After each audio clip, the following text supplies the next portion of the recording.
the latest developments in the FBI raid of Mar-a-Lago. A federal judge ordering the release of the search warrant affidavit pending some approved redactions. Now, joining us now for more on this is former assistant DA for the Manhattan District Attorney's Office, constitutional law attorney, and Newsmax contributor, the man with the best background on TV, Amir Benno.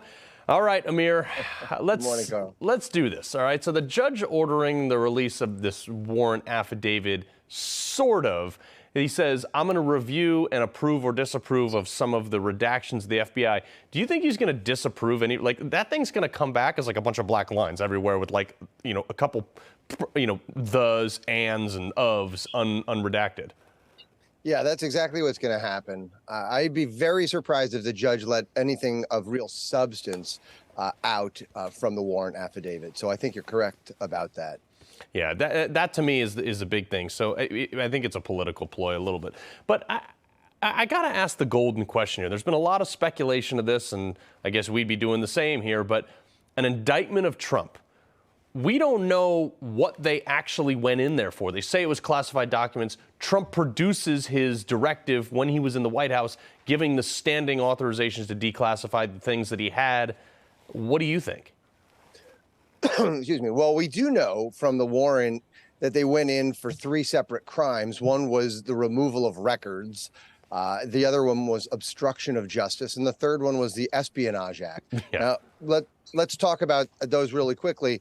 We have to, I mean, look, if the FBI is going to go raid the home of the former president, somebody who over 70 million people voted for, they better have something better than a records violation.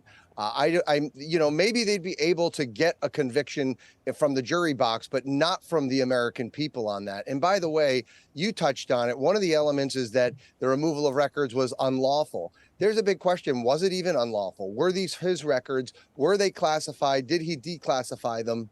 We need to see the evidence in the affidavit.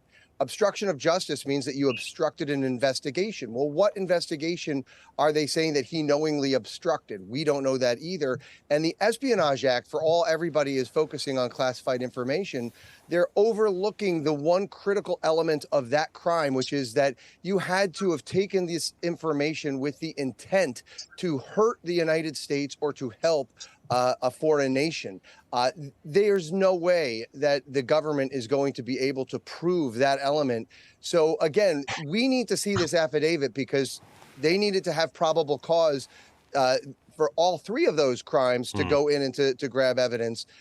And it doesn't seem like any exists. Well, that's the issue. It's like, look, as much as the Justice Department wants to say, oh, we're doing this tactfully, you know, behind the scenes and all. Dude, this is the former president of the United States. Like, you can't do this. You have to do this in the public eye, and you have to do it transparently. Otherwise, any outcome you get from this is going to be probably second-guessed by the American public, no?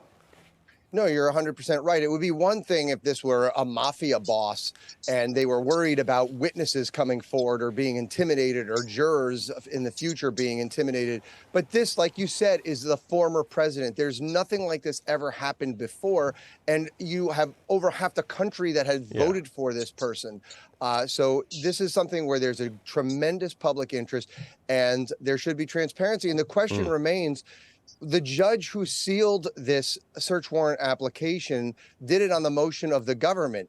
And what has changed? Now the same judge is saying, well, you know what? The government didn't meet its burden of showing why these documents should be under seal. So he's backpedaling on himself. He should have made that determination in the first instance. And the only reason why he's making it now is because of public pushback. And this is the reason why an adversarial system is so important. I would like the January 6th committee to take note of that. Yeah, boom. And you know that if they had found, this is like the 13th time the media's like, we got him this time. You know, if they found something that was worth prosecuting, that would have been on the front page of one of the liberal left media's day one.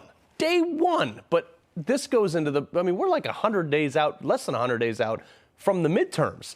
I mean, is this going to be something that is going to be played out for every Trump-endorsed candidate? He's endorsed by a criminal, even though he's never been convicted.